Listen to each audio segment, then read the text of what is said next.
A to Z ICT চ্যানেলে শুধুমাত্র ICT related video upload করা হয়। ইনশাআল্লাহ ভিডিওগুলো ভালো লাগবে। যদি ভালো লাগলে লাইক দিয়ে রাখবেন এবং পরবর্তী ভিডিও পাওয়ার জন্য সাবস্ক্রাইব করে রাখবেন। রো স্পেন এবং কল স্পেনের প্রোগ্রামটি দেখানো হচ্ছে, কোডিংটি দেখানো হচ্ছে, HTML কোড বাম পাশে এবং ডান পাশে আউটপুটটি দেখানো হলো ইনশাআল্লাহ। তো একটু মনোযোগ দিয়ে দেখো, পরবর্তীতে সকল কিছু বিস্তারিত আলোচনা করা হচ্ছে, A to Z আলোচনা করা হচ্ছে। ঠিক আছে, ধন্যবাদ। আসসালামু আলাইকুম প্রিয় শিক্ষার্থীবৃন্দ, কেমন আছো? আশা করি আল্লাহর রহমতে ভালো আছো। আজকে HTML এর একটি ক্লাস নিয়ে আলোচনা করব, টেবিলের রো স্পেন এবং কল স্পেন। কম্পিউটারের প্রোগ্রামটি করে স্ক্রিনশট আকারে দেখানো হবে ইনশাল্লাহ। তোমরা একটু পরিষ্কার আকারে ক্লিয়ারলি দেখতে পাবা প্রোগ্রামটি কিভাবে রান করা হয়েছে ইনশাল্লাহ। ঠিক আছে, ওকে, শুরু করা যাক ইনশাল্লাহ। বিসমিল্লাহ।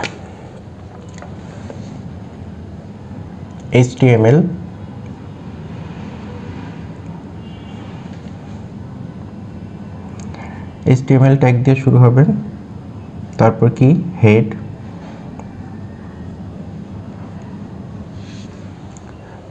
এই যে মাথা হেড, হেডের মধ্যে কি থাকে? টাইটেল। টাইটেলের কাজ শুরু হবে TITLE, টাইটেল। টাইটেল কি নামে? এটা টেবিল নামে দিলাম TABLE, table. Backslash title TITLE, title. পরীক্ষার কোশ্চেনে টেবিলের পরিবর্তে যেই নাম থাকবে টেবিলের সেটাই ইউজ করবে। ওকে, তো টাইটেল শুরু, টাইটেল শেষ, আর হেডের মধ্যে কি থাকে? টাইটেল। তাহলে হেডের কাজ শেষ। ব্যাকস্ল্যাশ হেড HEAD, ওকে। তারপর কি হবে? বডি সেকশন শুরু হবে, বডি। এইখান থেকে এই পর্যন্ত টোটালি মুখস্থ, আর আমার যাবতীয় কাজ এই বডি সেকশনের মধ্যে হবে। এই যাবতীয় সকল কাজ এই বডি সেকশনের মধ্যে হবে। ওকে, তো এখানে একটি টেবিল দেখতে পাচ্ছি। এই টেবিলের প্রথম কাজ হচ্ছে ফ্রেমটা তৈরি করা। টেবিলের প্রথম কাজ ফ্রেম তৈরি করা, সেটা হচ্ছে কি table border, TABLE, table border. Table border equal double quotation 1, table border 1। এই table border equal double quotation 1, এটার কথা হচ্ছে কি, এই যে সাইডের যে বর্ডারটা, এটা যদি 1 দিই তাহলে চিকন হবে, যদি 10 দিব একটু মোটা হবে। ক্রমান্বয়ে এরকম যত ইচ্ছা তত দেওয়া যায়। কেউ আবার 0 দিও না। 0 মানে কি? এখানে কোনো বর্ডারই থাকবে না। এটাও আমার প্রথম দিকের ভিডিওতে দেওয়া আছে, একটু দেখে নিও। তো টেবিল বর্ডার 1। তারপরে কাজ হচ্ছে কি রো, এই সেকশনটার কাজ হবে। তো সেটার জন্য কি টেবিল রো ট্যাগ, এই একটা ট্যাগ ইউজ হবে, টেবিল রো। তারপর কি টেবিল হেডিং TH, এই ট্যাগটা ব্যবহার হবে। তারপর কি টেবিল ডেটা TRTHTD, এই তিনটা ট্যাগ ব্যবহার করা হবে। এখন এই প্রথম রো, বাম থেকে ডানে, এইটা রো, ROW, এটা হচ্ছে রো। বাম থেকে ডানে এটা কি? রো। বোঝার সুবিধার জন্য এগুলো একটু দিয়ে দিচ্ছি। তো TR, টেবিল রো। প্রথমে কি হবে? Table row. কি লেখা আছে? Final result. এটা পুরোটা টেবিল ডেটা আকারেও লিখতে পারি, টেবিল হেডিং আকারেও লিখতে পারি। তো আমার ভিডিওতে, প্রিভিয়াস ভিডিওতে বলা আছে TH এবং TD দুটোর মধ্যে ডিফারেন্স কি। TD টেবিল ডেটা যদি ব্যবহার করি সেই লেখাগুলো একটু মানে হালকা হবে, আর TH যদি দিয়ে শুরু করি তাহলে সেটা কি হবে? একটু বোল্ড আকারে দেখাবে, মোটা গাঢ় দেখাবে। এই হচ্ছে ডিফারেন্স। ঠিক আছে, তো দুইটার যে কোনো একটা দিলেও হবে, কোনো অসুবিধা নেই। কিন্তু একটু সাবধান থাকতে হবে, এই হেডিংয়ের যেগুলো আছে সেগুলো সাধারণত TH দেওয়া হয়, টেবিল হেডিং, কিন্তু মাঝখানেরগুলো TH দেওয়া যাবে না, দিলে দেখতে খারাপ দেখাবে। আউটপুটটা, এটা হচ্ছে আউটপুট রেজাল্ট, আউটপুট দেখতে খারাপ দেখাবে, ঠিক আছে। তো এখন আমার কি হবে, টেবিল রো, বাম থেকে ডানে এই হচ্ছে টেবিল রো। টেবিল রোর মধ্যে কি কাজ করবে, table heading TH, table heading দিয়ে শুরু করব। এই যে টেবিল হেডিং দিয়ে শুরু করলাম, তারপরে কি লেখা উচিত, ফাইনাল রেজাল্ট। কি লেখা উচিত, ফাইনাল রেজাল্ট। এটি হচ্ছে আসলে একটা পয়েন্ট বোঝার জন্য। এই যে ফাইনাল রেজাল্ট, এটা আমার এইখানে একটা ঘর, এখানে একটা ঘর, এখানে একটা ঘর, এখানে একটা ঘর, ঠিক তেমনি ফাইনাল রেজাল্ট দুইটা ঘর দখল করেছে, দুইটা ঘর দখল করেছে। বাম থেকে ডানে রো, আর উপর দিক থেকে কলাম। তো উপর দিক থেকে এটা একটা ঘর, এটা একটা ঘর, বাম দিকের ঘর থেকে তো দখল করেছেই, এটা রো আকারে দখল তো করেছেই, কিন্তু কলাম আকারেও দুইটা ঘর দখল করেছে। কটা ঘর, দুইটা। তাহলে TH, টেবিল হেডিং কি হবে, কল স্প্যান। কি হবে, call span, SPAN, call span equal to call span, মানে কলাম বরাবর দুইটি ঘর দখল করেছে, তাই কল স্প্যান 2, তিনটি ঘর দখল করলে 3। আচ্ছা, TH, কল স্প্যান 2 শেষ। 2 কয়টি ঘর আমি বরাদ্দ করেছি, এই পর্যন্ত কাজ হচ্ছে কি, লজিক দিয়ে চিন্তা করব। এই পর্যন্ত কথা হচ্ছে কি, দুইটি ঘর দখল করেছে। কে দখল করেছে, final result, FINAL, final result, RESULT, result. TH, backslash TH, table হেডিংয়ের কাজ শেষ। TH না দিয়ে TD দিলে কি হতো, টেবিল ডেটা লেখাটা একটু হালকা হতো। TH দেওয়াতে এটা হেডিং, তাই ওটা একটু গাঢ় হবে। আশা করি কথাটি বুঝতে পারছো। ব্যাকস্ল্যাশ দিয়ে TR, টেবিল রো, এটার কাজ কমপ্লিট, এটার কাজ কমপ্লিট। এখন দ্বিতীয় সেকশনের কাজে যাব। এটা হচ্ছে কি, টেবিল রো। এই টেবিল রোতে কি আসতেছে, রোল এবং GPA। TD, table data, table ডেটাতে কি আছে এখানে, রোল, ROLL, রোল। ব্যাকস্ল্যাশ দিয়ে TD, টেবিল ডেটা শেষ। তারপরে কি আছে, GPA, এখানে কি, টেবিল ডেটা, TD, ব্যাকস্ল্যাশ দিয়ে TD, টেবিল ডেটার কাজ শেষ। টেবিল রো, বাম থেকে ডানে এই টেবিল রো, এটার কাজ কমপ্লিট। এটা হচ্ছে TR, ব্যাকস্ল্যাশ দিয়ে শেষ। টেবিল রোর কাজ শেষ, প্রথম একটা স্টেপ শেষ, দ্বিতীয় একটা স্টেপ শেষ, দুটি কাজ শেষ। এখন তৃতীয় ঘর, একটু মনোযোগ দিয়ে দেখো।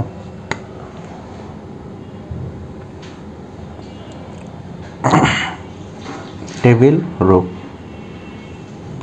এই ঘরের কাজ শুরু করব। টেবিল রো কি আছে, TD, table data, TD, table data. Table ডেটার মধ্যে কি আছে, 01, ব্যাকস্ল্যাশ দিয়ে TD শেষ। মনোযোগ দাও। 01 প্রথম একটি ঘর দখল করেছে। কয়টি ঘর দখল করেছে, একটি ঘর, তাই কি, টেবিল ডেটা 01 শেষ।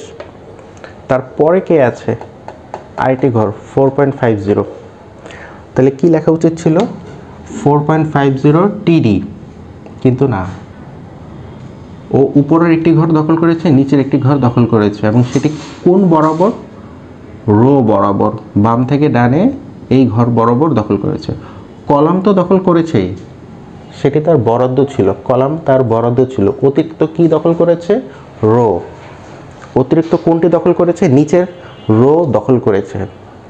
তার বরাদ্দ কি ছিল, কলাম, তার বরাদ্দ কি ছিল, কলাম। অতিরিক্ত দখল করেছে রো, তাই এখানে কি হবে, table data TD, rho span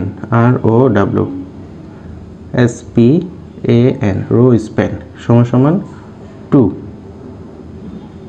কয়টি ঘর দখল করলো? 2টি। কয়টি ঘর অতিরিক্ত দখল করলো? 2টি। এই বরাবর একটি রো, এই বরাবর আরেকটি রো, ও 2টি ঘর দখল করেছে। তাহলে রো স্প্যান 2 3টি ঘর দখল করলে কত হবে? 3। কে দখল করেছে? 4.50।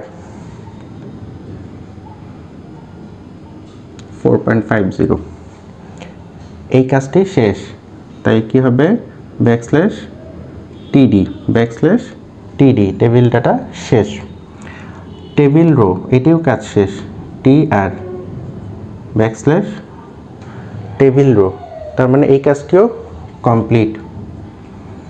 তারপরের কাজকে আবার টেবিল রো, এই কাজটি শুরু হবে এখন। টেবিল রো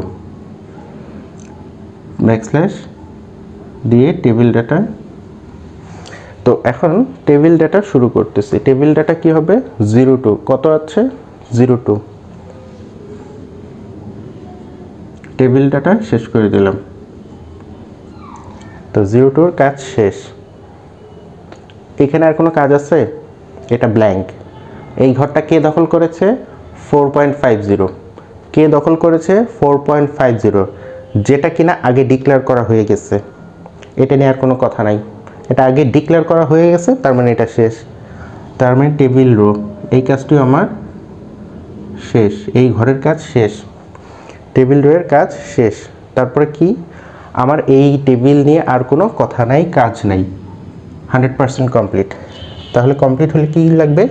টেবিল বর্ডার শুরু করেছিলাম, তাই ব্যাকস্ল্যাশ দিয়ে টেবিল দিয়ে শেষ করব, TABLE টেবিল শেষ।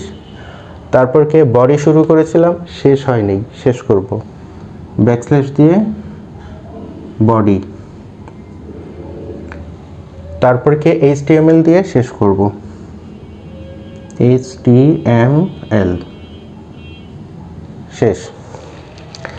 আলহামদুলিল্লাহ, এই পর্যন্ত মনে হয় সবাই বুঝতে পেরেছ। তো এইখানে কিছু গুরুত্বপূর্ণ কথা বলে রাখতেছি। Colspan two, rowspan two, এই হচ্ছে কলাম, প্রথম কলাম, এই হচ্ছে দ্বিতীয় কলাম, এই হচ্ছে প্রথম কলাম, এই হচ্ছে দ্বিতীয় কলাম। দুটি কলাম দখল করেছে কল স্প্যান টু। 4.50 এই বরাবর একটি রো, এই বরাবর আরেকটি রো, ও দুটি রো দখল করেছে, তাইলে রো স্প্যান টু। অতিরিক্ত দখল করলেই সেটার উপর চলে যাবে। অতিরিক্ত কলাম দখল করলে কল স্প্যান, অতিরিক্ত রো দখল করলে রো স্প্যান, সিম্পল। এখন এখানে 2 না দিয়ে 3 দিলে কি হতো? সাপোজ 3 দিলে কি হতো? 4.50 ওর ঘর হচ্ছে 2টা, কিন্তু আমি যদি ভুল করে এখানে 3 দেই, ও নিতে পারবে না, কারণ ও বুঝতেই পারবে না ওর ঘর কয়টি। এখানে 3 দেওয়াতে ও বুঝতেই পারবে না ওর ঘর কয়টি। ও উপরে উঠে বসে থাকবে বা নিচে এসে বসে থাকবে, তার মানে ভুল হচ্ছে। তার মানে কি? যদি 1 দেই তাহলে ও উপরে চলে যাবে, 3 দেই উপরে উঠে বসে থাকবে, নিচের ঘরটি ব্ল্যাঙ্ক দেখাবে। কিন্তু না, আমার এই প্রোগ্রামটি হচ্ছে রোল 1 এবং রোল 2 উভয়ই 4.50 পেয়েছে, উভয়ই 4.50 পেয়েছে। তাই আমি একবার ডিক্লেয়ার করাতেই দুইজনকে দেখাচ্ছে। এখানে রোল 1 2 না দিয়ে রোল 1 থেকে 10 পর্যন্ত সবার জন্য যদি 4.50 হতো, তাহলে একই কাজ হতো। তাহলে এখানে রো স্প্যান কত? 10, 10টি ঘর দখল করেছে 10 জনের জন্য। আর এখানে বাকি 9 জনের হিসেবটা দেওয়া হতো।